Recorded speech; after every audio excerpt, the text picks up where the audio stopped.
My name is David Xiong, and I'm the Regional Director of the Arlington, Massachusetts Back to Ba chapter. In this segment of this video, I'm going to be talking about chamber music, my passion for chamber music, how you can sort of get involved in chamber music, what qualities are good in a chamber musician, and really just offer you encouragement to take a look into this exciting type of playing, ensemble playing, in this intimate type of small group. So a little bit about me, like I said, I'm the regional director of this chapter. I'm a pianist.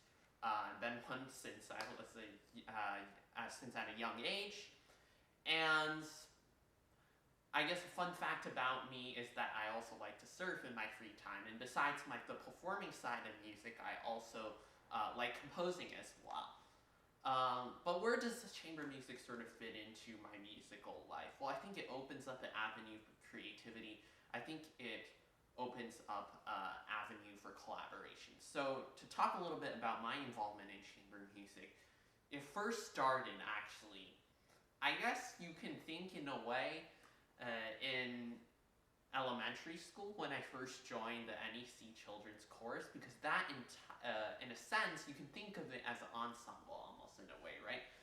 The meaning of chamber music is pretty broad. It's just sort of any small, close-knit ensemble. Now, it wasn't exactly chamber music in the traditional way that you think of it, but it sort of started my journey of collaborative music making.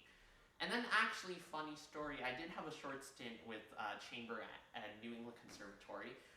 All I remember now is such a long time ago, it was a quartet that I was assigned on the first day. I think for some weird reason, the cellist couldn't come, so then I was stuck playing accompanying part to a violin duet. Anyways, was not the most enjoyable experience because I was the pianist in the background. Just, playing the filler chords in the background. And that was my view of chamber music at the time, not the great impression. But then I got to middle school when I got to play the violin sonata. I heard trios in our middle school chamber ensemble. I was like, this sounds great. The piano finally gets to dominate. Well, I was kind of wrong, so we'll get to that a little later, which is what are good qualities of chamber music. But here in middle school and now in high school, I've really gotten to be able to continue to be involved in chamber music. That's sort of where I've done most of my chamber music making. And I'll just show you an example of a piece I learned recently, a couple years back, actually. It was the Dvorak Quintet in E major, Opus 81. And I'll just play the opening, a little bit of it overlaid with a cello, and play some of the piano part later, just to give you a sense of how collaborative this part is.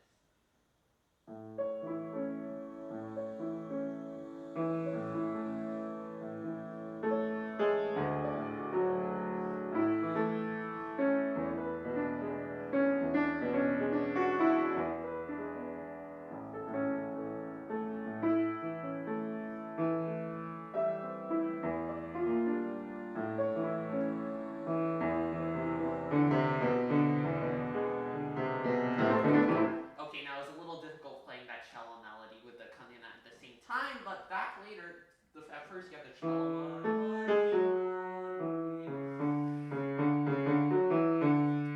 and then it comes bursting back. This is my favorite part, and the piano part later on in this climactic moment.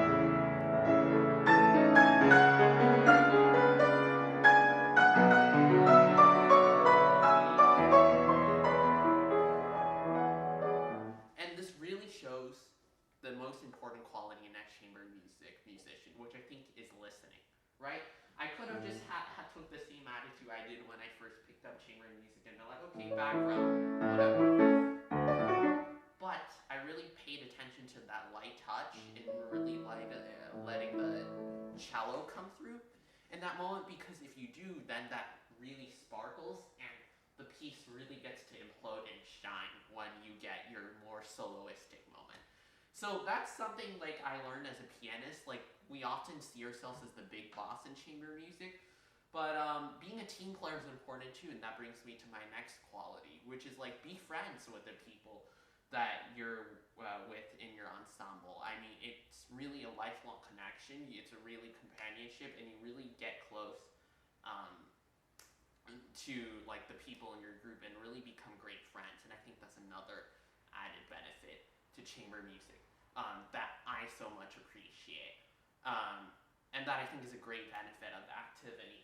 Now, to close, I kind of want to talk about ways in which you can pursue chamber music, because I know it seems like this something's kind of niche, the opportunity's not always out there. So, first of all, I will say, like, chamber music, like, it's kind of the activity to pick up once you've had an instrument with you for a couple of years and are relatively experienced. But once you have that experience, maybe you've been playing an orchestra for a couple of years.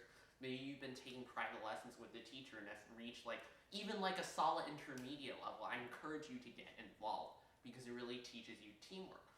And so how can you get involved? So usually it's one of several ways.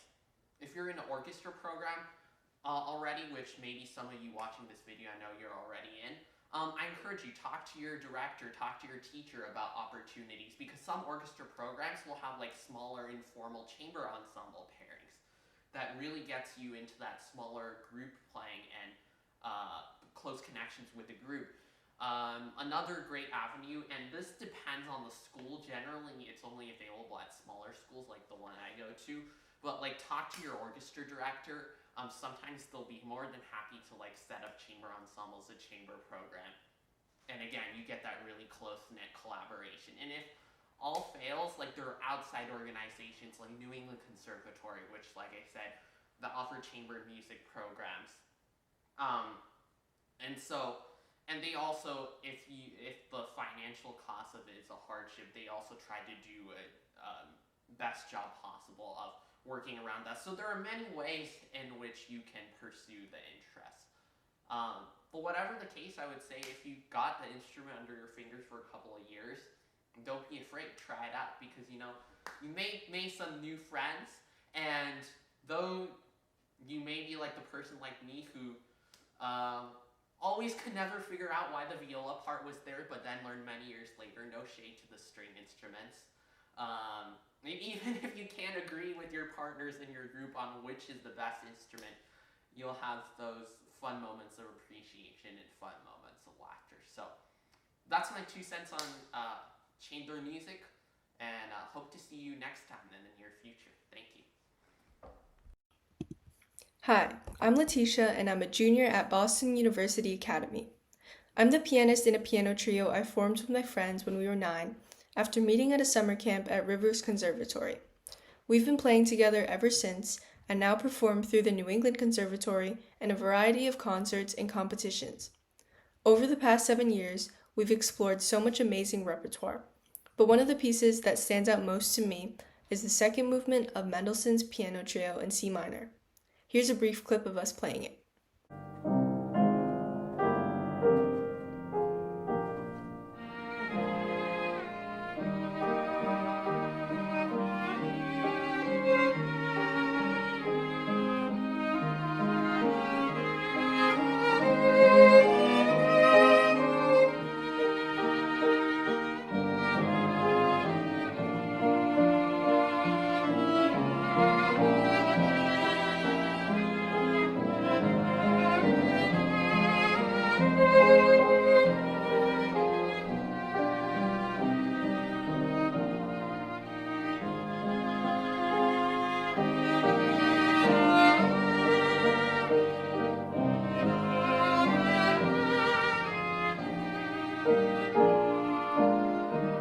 This piece is so special to me because it was one of the first pieces we played during COVID. Although the video was recorded towards the end of the pandemic, when we could finally play together in person, I remember how challenging it was during the peak. We could only rehearse over Zoom, which made timing, balance, and expression really tricky. What we ended up doing was record our own parts separately and have our parents try to sync them up in an editing software. It was slow and very frustrating, but it really taught me how important clear communication is in chamber music. Chamber music, to me, is a lot like a team sport. Every small gesture matters. A quick glance, a nod, a subtle cue. These tiny moments are often what holds a performance together. It's not just about playing your own part correctly. It's about listening, responding, and connecting with your fellow musicians in real time. Over the years, I've learned that the ability to read body language, anticipate each other's moves, and make eye contact is just as important as mastering the notes themselves. Another key part of being a chamber musician is effective communication during rehearsals. Giving constructive feedback is crucial because everyone contributes to shaping the overall sound of the group. At the same time, learning to receive feedback gracefully is just as important. You have to remember that critiques are about improving the music, not personal judgment, and that openness helps the group grow stronger together. I've spent hours discussing phrasing, dynamics, and interpretations with my trio, and those conversations have not only made our performances better, but also strengthened our friendship. Playing in this trio for almost half of my life has shown me that chamber music is about so much more than playing alongside other musicians. It's about trust, energy, and connection. When we're performing, there's an unspoken understanding between us, a shared commitment to the music and to each other. It's a kind of teamwork that is both exhilarating and deeply rewarding, and it's why I keep coming back to it year after year. Ultimately, the lessons I've learned from chamber music extend beyond the piano and the concert hall. I've learned patience, empathy, and how to work collaboratively with others towards a shared goal. I've learned to pay attention not only to the technical details, but also to the human connections that make the music come alive. These are lessons I know I'll carry with me throughout my life in whatever I do. Thank you for letting me share a little bit of my journey with you and my love for chamber music. It's been an incredible experience, and I hope that even in this short clip, you can see the passion and connection that make it so meaningful to me. Hi, my name is Lily Xing and I'm 16 and I'm a rising junior and I play both the flute and the piano. I started playing the piano when I was about 6, so I've been playing for over 10 years now.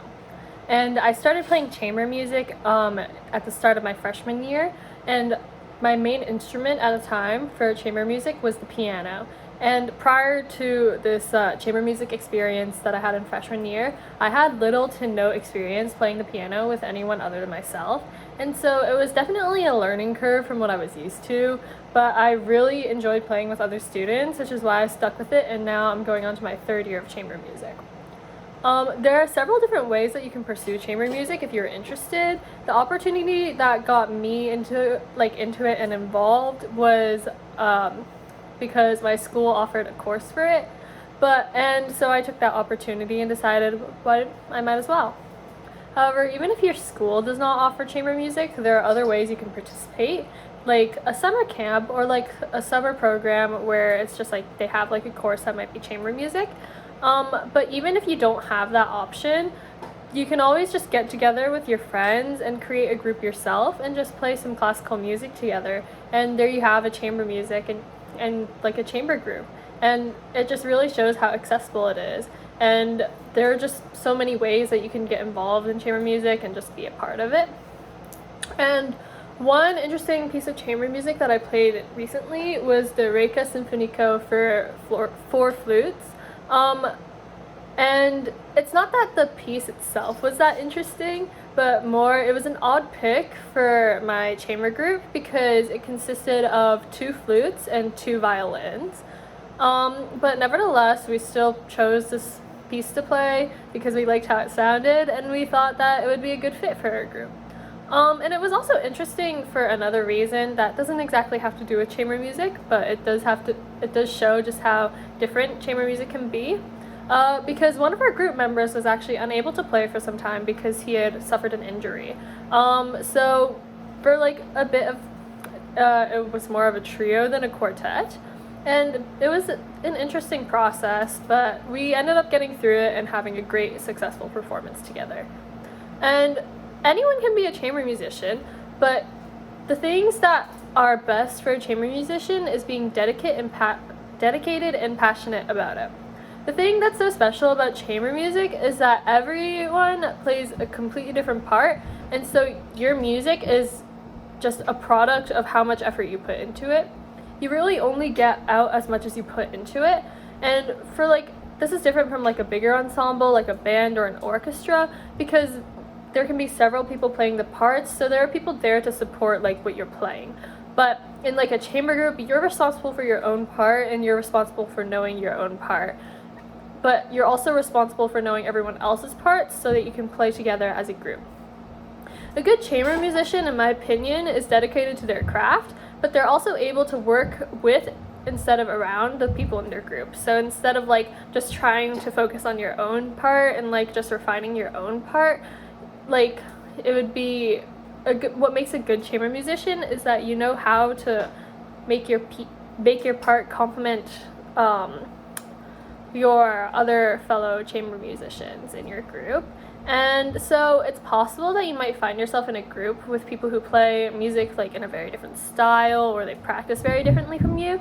But in order to get over that and be a good chamber musician, you just have to learn to work with that and complement their parts, and instead of expecting them to complement you.